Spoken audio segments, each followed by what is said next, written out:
வணக்கங்க. சொல்லுங்க. உங்க பேர் என்னங்க? என் பேர் பூங்கொடி. பூங்கொடி, துணி ஆர்டர் போட்டுக்கிறீங்க, எந்த வீட்ல வந்து கொடுக்கணும்?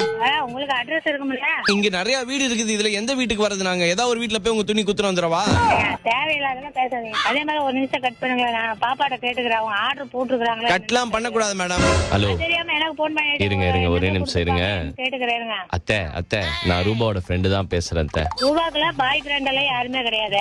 யார் சொன்னா? எனக்கு ரூபாவை கட்டிக்கணும், இல்லனா நான் செவுத்துல போய் முட்டிக்கணும். செவத்துல முட்டிட்டு சாவு. பேசலாமா? நீ இப்படி பேசலாமா? வீட்டுக்கு வர மருமக புள்ளையாண்ட இப்படிதான் பேசினு இருப்பேன். ஏங்க, வீட்டுக்கு வர வரல இன்னும் வேற மாதிரி, நேர்ல பார்த்தா வேற மாதிரி பேசுங்க. வேற மாதிரி எப்படி பேசுவீங்க? எப்படி பேசுவீங்க? வில்லன் படம் அஜித் மாதிரி பேசுவீங்களா? வேற மாதிரி பேசுவீங்கன்னா? ஆமா, அஜித் மாதிரிலாம் பேசுவேன். நீங்க உங்க வாய்ஸ் உருப்படியா பேச மாட்டீங்க, இதுல நீங்க அஜித் வாய்ஸ் எடுப்பீங்களா? எனக்கே போன் பண்ணிட்டு என் பிள்ளைய பத்தி பேசிட்டு இருக்கிறேன். சரி, உங்க பொண்ணு கேட்க வரேன்ட்டு உங்க பகுதி இருக்காரங்க கிட்ட போய் தாம்பளத்தட்டு கொடுக்குவா? யார் நீங்க? என்ன தெரியல, சும்மா போன பண்ணிட்டு தேவையெல்லாம் பேசிட்டு. சிங்கிள்ஸ் வரீங்களா? சிங்கிள்ஸ் அதெல்லாம் எனக்கு தெரியாதுங்க. எனக்கு அந்த அளவுக்கு விவரம் தெரியாது. யாருன்னு ஒழுங்கா சொல்லுங்க. இல்லையா போன வைங்க. உங்க சொந்தக்காரன் தான், கண்டுபிடிங்க. இப்போ பேசுற பேச்சிலே பிடிக்கலன்னு தெரிஞ்சிச்சு. அப்ப இந்த மாதிரி சொந்தக்காரெல்லாம் எவனும் இருக்க மாட்டாங்க. உங்களை யாரு கூப்பிட சொன்னது? உங்களை யார் கூப்பிட சொன்னா? நீங்க எப்படி சொல்லலாம் மேடம்? எங்க விருப்பம், உங்களுக்கு போன் பண்ணுவோம், நீங்க போன் எடுக்கிறது உங்க வேலை. ஹலோ, தேவையெல்லாம் பேசிட்டு இருக்கேன். யார் என்னன்னு சொல்லிட்டு வைங்க போன. சூரியன் எஃப்எம்ல இருந்து ஆர்ஜே தீபக் பேசுறேன். தெரியாதுங்க.